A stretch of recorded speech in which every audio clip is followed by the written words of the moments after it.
Abraham ने परमेश्वर के आदेश पर अपने पिता का घर छोड़ दिया और अपनी पत्नी और अपनी सारी संपत्ति और अपने भतीजे लूत को लेकर निकल पड़ा।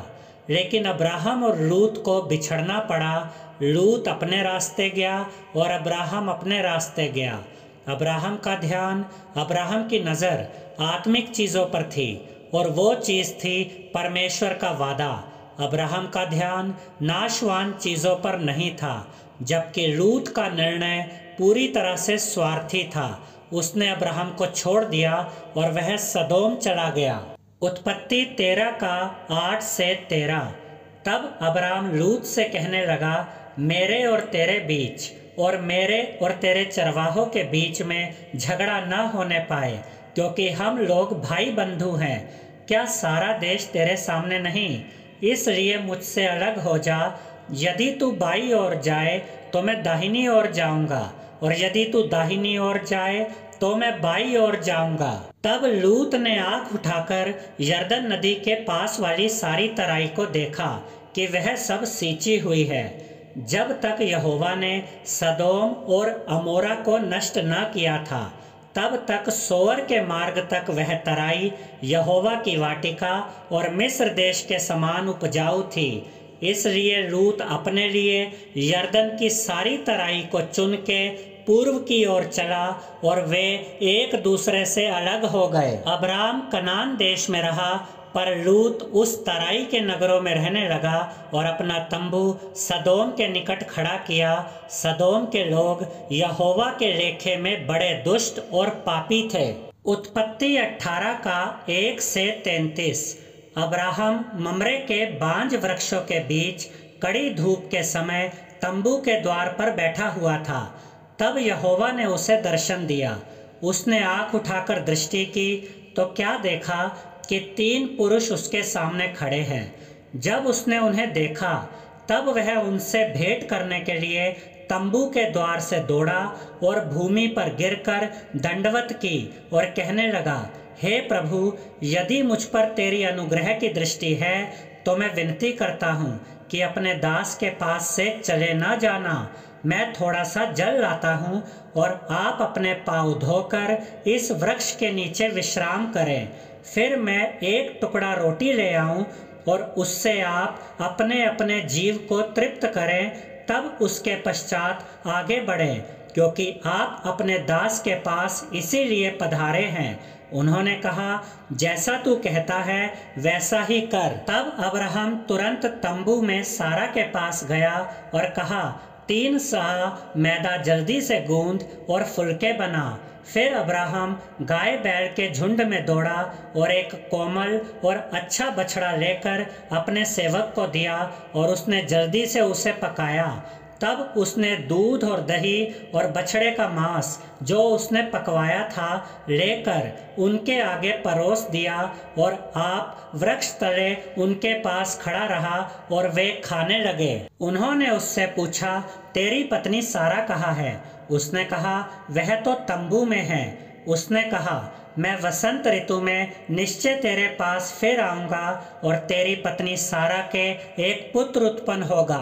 सारा तंबू के द्वार पर जो अब्राहम के पीछे था सुन रही थी। अब्राहम और सारा दोनों बहुत बूढ़े थे और सारा का मासिक धर्म बंद हो गया था। इसलिए सारा मन में हंसकर कहने लगी, मैं तो बूढ़ी हूँ और मेरा पति भी बूढ़ा है, तो क्या मुझे यह सुख होगा? तब यहोवा ने अब्राहम से कहा, सारा यह कहकर क्यों हंसी कि क्या मेरे जो इतनी बूढ़ी हो गई हूँ सचमुच एक पुत्र उत्पन्न होगा? क्या यहोवा के लिए कोई काम कठिन है? नियत समय में अर्थात वसंत ऋतु में मैं तेरे पास फिर आऊँगा और सारा के पुत्र उत्पन्न होगा। तब सारा डर के मारे यह कहकर मुकर गई, मैं नहीं हंसी। उसने कहा, नहीं, तू हंसी तो थी। फिर वे पुरुष वहां से चले और सदोम की ओर दृष्टि की, और अब्राहम उन्हें विदा करने के लिए उनके संग संग चला। तब यहोवा ने कहा, यह जो मैं करता हूँ उसे क्या अब्राहम से छिपा रखूँ? अब्राहम से तो निश्चय एक बड़ी और सामर्थी जाति उपजेगी और पृथ्वी की सारी जातियां उसके द्वारा आशीष पाएंगी। क्योंकि मैं जानता हूँ कि वह अपने पुत्रों और परिवार को जो उसके पीछे रह जाएंगे आज्ञा देगा कि वे यहोवा के मार्ग में अटल बने रहें और धर्म और न्याय करते रहें, ताकि जो कुछ यहोवा ने अब्राहम के विषय में कहा है उसे पूरा करे। फिर यहोवा ने कहा, सदोम और अमोरा की चिल्लाहट बढ़ गई है और उनका पाप बहुत भारी हो गया है, इसलिए मैं उतर कर देखूंगा कि उसकी जैसी चिल्लाहट मेरे कान तक पहुंची है, उन्होंने ठीक वैसा ही काम किया है कि नहीं, और ना किया हो तो मैं उसे जान लूंगा। तब वे पुरुष वहां से मुड़ के सदोम की ओर जाने लगे, पर अब्राहम यहोवा के आगे खड़ा रह गया। तब अब्राहम उसके समीप जाकर कहने लगा, क्या तू सचमुच दुष्ट के संग धर्मी का भी नाश करेगा? कदाचित उस नगर में 50 धर्मी हों, तो क्या तू सचमुच उस स्थान को नष्ट करेगा और उन 50 धर्मियों के कारण जो उसमें हों ना छोड़ेगा? इस प्रकार का काम करना तुझसे दूर रहे कि दुष्ट के संग धर्मी को भी मार डाले और धर्मी और दुष्ट दोनों की एक ही दशा हो। यह तुझसे दूर रहे, क्या सारी पृथ्वी का न्याय ना करे? यहोवा ने कहा, यदि मुझे सदोम में 50 धर्मी मिले तो उनके कारण उस सारे स्थान को छोड़ूंगा। फिर अब्राहम ने कहा, हे प्रभु सुन, मैं तो मिट्टी और राख हूँ, तो भी मैंने इतनी ढिठाई की कि तुझसे बातें करूं। कदाचित उन 50 धर्मियों में 5 घट जाएं, तो क्या तू 5 ही के घटने के कारण उस सारे नगर का नाश करेगा? उसने कहा, यदि मुझे उसमें 45 भी मिले तो भी उसका नाश ना करूंगा। फिर उसने उससे यह भी कहा, कदाचित वह 40 मिले। उसने कहा, तो मैं 40 के कारण भी ऐसा ना करूंगा। फिर उसने कहा, हे प्रभु क्रोध न कर, तो मैं कुछ और कहूँ, कदाचित वह 30 मिले। उसने कहा, यदि मुझे वह 30 भी मिले तो भी ऐसा ना करूँगा। फिर उसने कहा, हे प्रभु सुन, मैंने इतनी ढिठाई तो की है कि तुझसे बात करूँ, कदाचित उसमें 20 मिले। उसने कहा, मैं 20 के कारण भी उसका नाश ना करूँगा। फिर उसने कहा, हे प्रभु क्रोध न कर, मैं एक ही बार और कहूँगा, कदाचित उसमें 10 मिले। उसने कहा, तो मैं 10 के कारण भी उसका नाश ना करूँगा। जब यहोवा अब्राहम से बातें कर चुका तब चला गया और अब्राहम अपने घर को लौट गया। तो यहाँ पर मुख्य बिंदु था न्याय। परमेश्वर जो करना चाहता था उस काम को करने के लिए परमेश्वर पूरी तरह से सामर्थी था, लेकिन प्रश्न ये था कि क्या सदोम और अमोरा का नाश करके परमेश्वर न्याय कर रहा था? तो इसका उत्तर हमें उत्पत्ति 18 के 20 में मिलता है, जहां परमेश्वर ने अब्राहम से कहा कि सदोम और अमोरा की चिल्लाहट बढ़ गई है और उनका पाप बहुत भारी हो गया है। परमेश्वर ने अब्राहम को अपनी योजना बताई तो इसके पीछे परमेश्वर के 2 उद्देश्य थे। परमेश्वर जानता था कि पृथ्वी की सारी जातियां अब्राहम के द्वारा आशीष पाएंगी, इसलिए परमेश्वर अब्राहम के द्वारा आशीषित होने से पहले ही सदोम और अमोरा का नाश करना चाहता था। दूसरा, परमेश्वर ये चाहता था कि अब्राहम ये जाने और अपने वंशजों को भी सिखाए कि धार्मिकता और न्याय क्या है, ताकि उसके वंशज परमेश्वर की आशीषों को पाएं। सदोम और अमोरा के पाप इतने बढ़ गए थे कि उनके नाश का समय आ पहुंचा था। तो क्या परमेश्वर अधर्मियों के साथ धर्मियों का भी नाश करने वाला था? अब्राहम को विश्वास था कि सदोम में अधर्मियों के साथ धर्मी व्यक्ति भी थे, इसीलिए उसने परमेश्वर से सदोम के लोगों के लिए दया की प्रार्थना की।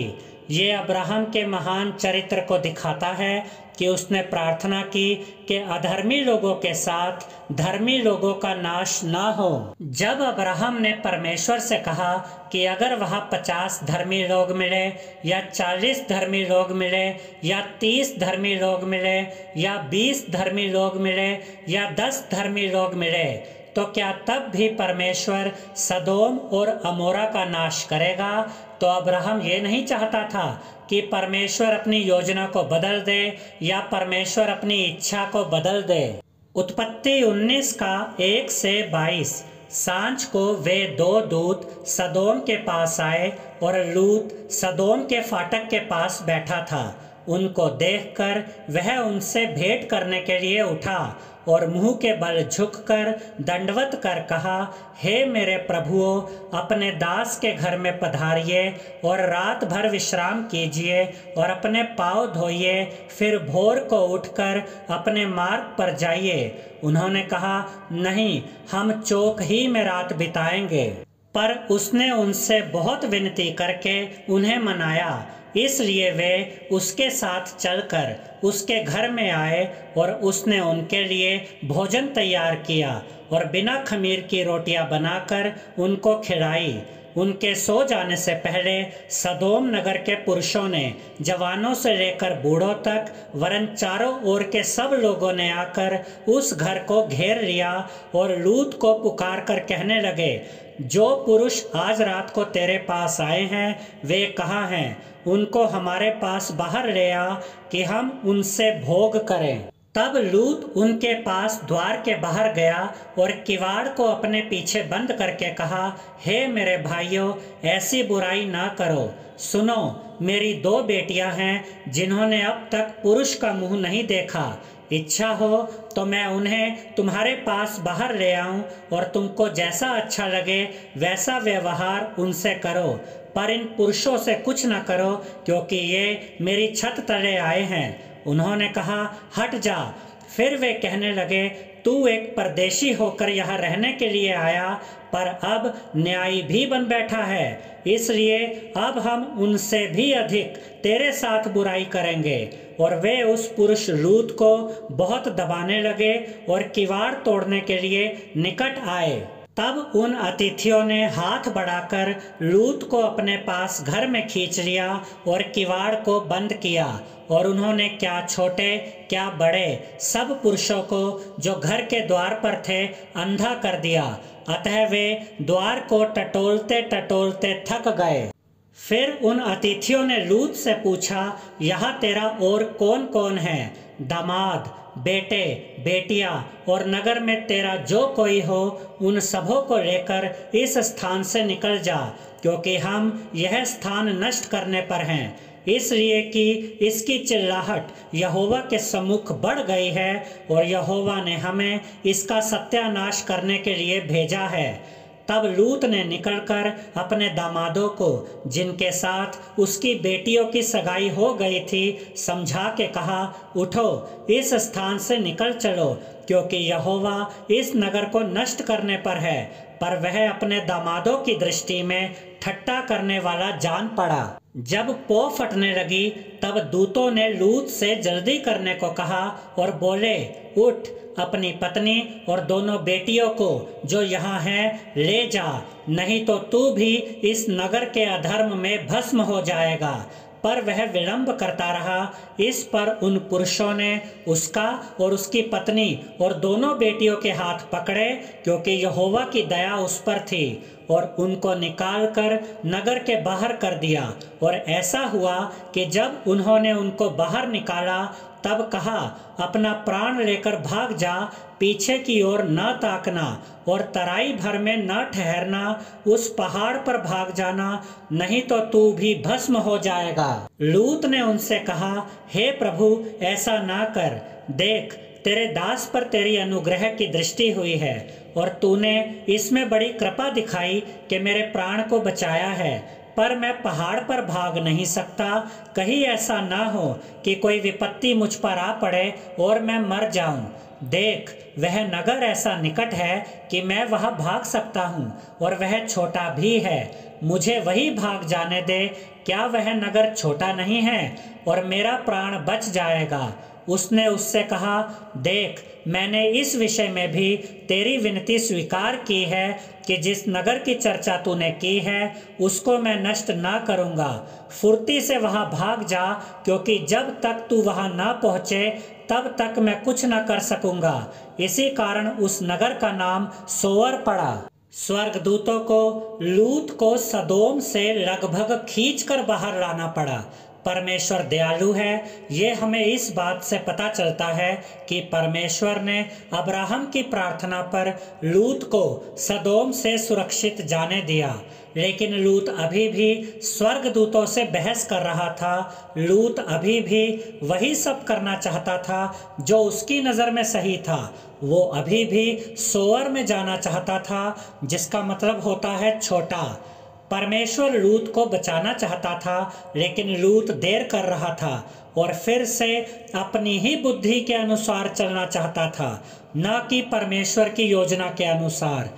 ऐसा ही आज भी होता है। परमेश्वर हम सबको पाप और बुराई से दूर ले जाना चाहता है, लेकिन ज़्यादातर लोग आज भी पाप में ही जीना चाहते हैं। वे पाप में ही डूबे रहना चाहते हैं। लूत के सोअर के निकट पहुंचते ही सूर्य पृथ्वी पर उदय हुआ। तब यहोवा ने अपनी ओर से सदोम और अमोरा पर आकाश से गंधक और आग बरसाई और उन नगरों को और उस संपूर्ण तराई को और नगरों के सब निवासियों को भूमि की सारी उपज समेत नष्ट कर दिया। लूत की पत्नी ने, जो उसके पीछे थी, दृष्टि फेर के पीछे की ओर देखा और वह नमक का खंबा बन गई। भोर को अब्राहम उठकर उस स्थान को गया जहाँ वह यहोवा के सम्मुख खड़ा था और सदोम और अमोरा और उस तराई के सारे देश की ओर आँख उठाकर क्या देखा कि उस देश में से धधकती हुई भट्टी का सा धुआं उठ रहा है। और ऐसा हुआ कि जब परमेश्वर ने उस तराई के नगरों को, जिनमें लूत रहता था, उलट पुलट कर नष्ट किया, तब उसने अब्राहम को याद करके लूत को उस घटना से बचा लिया। परमेश्वर ने आग और गंधक बरसाकर सदोम और अमोरा का नाश कर दिया। लूत की पत्नी ने पीछे मुड़कर देखा और वह नमक का खंबा बन गई, जो उसकी अनाज्ञाकारिता को दिखाता है। जब अब्राहम उठा तो उसने आग और गंधक से जलते सदोम और अमोरा को देखा और अब्राहम को सदोम और अमोरा से धधकती हुई भट्टी का सा धुआं उठता दिखाई दिया। हालांकि परमेश्वर ने सदोम और अमोरा का नाश कर दिया था, लेकिन परमेश्वर ने लूत के लिए अब्राहम की प्रार्थना को याद रखा और लूत को नाश होने से बचा लिया। पहले तो लूत पहाड़ पर नहीं जाना चाहता था और वह सोअर चला गया, लेकिन बाद में ये सोचकर कि कहीं परमेश्वर सोअर का भी नाश ना कर दे, इस डर से लूत अपनी दोनों बेटियों के साथ पहाड़ पर जाकर एक गुफा में रहने लगा। अब लूत की दोनों बेटियों को इस बात का डर सता रहा था कि उनके पिता का वंश कैसे आगे बढ़ेगा, क्योंकि जिनसे उनका विवाह होना था वे पुरुष तो सदोम और अमोरा के साथ ही नष्ट हो चुके थे। तब उन दोनों ने परमेश्वर से प्रार्थना करने की बजाय अपनी सांसारिक बुद्धि से काम लिया। उन्होंने अपने पिता को शराब पिलाई और जब वह नशे में डूब गया तो दोनों ने एक एक करके अपने पिता से शारीरिक संबंध बनाए। लूत की बेटियों की ये सोच और उनका ये काम दिखाता है कि उनकी परवरिश कैसे माहौल में हुई थी और सदोम की संस्कृति कितनी घृणित थी, जिसका प्रभाव इन दोनों पर पड़ा था। दोनों बेटियों ने एक एक पुत्र को जन्म दिया। बड़ी बेटी ने मोआब को जन्म दिया और छोटी बेटी ने बेनम्मी को जन्म दिया, जिनसे आगे चलकर मोआब जाति और अमोन जाति निकली और ये दोनों ही जातियां बाद में इज़राइल की घोर शत्रु बनी। बाइबल का ये अध्याय दिखाता है कि परमेश्वर न्यायी है और एक समय के बाद परमेश्वर पापों का दंड देता है। बाइबल का ये अध्याय हमें परमेश्वर की चेतावनी भी देता है कि पापों से दूर रहो वरना नाश हो जाओगे। लूत को सदोम से निकालना मुश्किल था और सदोम को लूत के परिवार से निकालना मुश्किल था। लूत एक धर्मी व्यक्ति था। लूत सच और न्याय के बारे में जानता था। लूत धार्मिकता और बुराई के बारे में जानता था। दूसरा पतरस 2:7-8। और धर्मी लूत को, जो अधर्मियों के अशुद्ध चाल चलन से बहुत दुखी था, छुटकारा दिया, क्योंकि वह धर्मी उनके बीच में रहते हुए और उनके अधर्म के कामों को देख देख कर और सुन सुनकर हर दिन अपने सच्चे मन को पीड़ित करता था। हालांकि लूत धर्मी व्यक्ति था, लेकिन फिर भी वह बुराइयों से भरे सदोम में रहता था, क्योंकि सदोम एक संपन्न नगर था। लूत भी सदोम में धनी और संपन्न हो गया था। वैसे तो लूत धर्मी और पवित्र दिखता है, लेकिन साथ ही यह भी दिखता है कि लूत सांसारिक चीज़ों को ज़्यादा महत्व देता था और आत्मिक चीज़ों को कम महत्व देता था। यानी कि सही और गलत का ज्ञान होने के बावजूद लूत ने सदोम की बुराइयों को अपने ऊपर हावी होने दिया। परमेश्वर तो ये चाहता था कि लूत पहाड़ पर जाकर बसे, लेकिन लूत अपनी मर्जी से सोअर गया। लेकिन वहाँ उसे डर लगने लगा, शायद इसलिए कि सोअर में भी अधिक धर्मी जन नहीं रहते थे। लूत तो अपनी बेटियों को भी दुष्ट लोगों के हवाले करने के लिए तैयार हो गया था, वो भी घृणित काम के लिए, जो एक धर्मी व्यक्ति के लिए बिल्कुल भी उचित नहीं था। लेकिन जब मनुष्य परमेश्वर से दूर हो जाता है तो उसे जीने का सही तरीका समझ में नहीं आता और अपनी बुद्धि से उसे जो ठीक लगता है वो वही करता है। लूत परमेश्वर के न्याय से तो बच गया था, लेकिन उसका मन अभी भी सदोम में ही था। लूत की पत्नी भी सदोम से इतनी जुड़ी हुई थी कि उसने परमेश्वर के आदेश की अवहेलना की और पीछे मुड़कर सदोम की तरफ देखा। और लूत की बेटियों को अपने पिता के साथ व्यभिचार करने में जरा भी हिचकिचाहट नहीं हुई। जब लूत अब्राहम को छोड़कर सदोम चला गया था तो वह परमेश्वर से भी दूर हो गया था।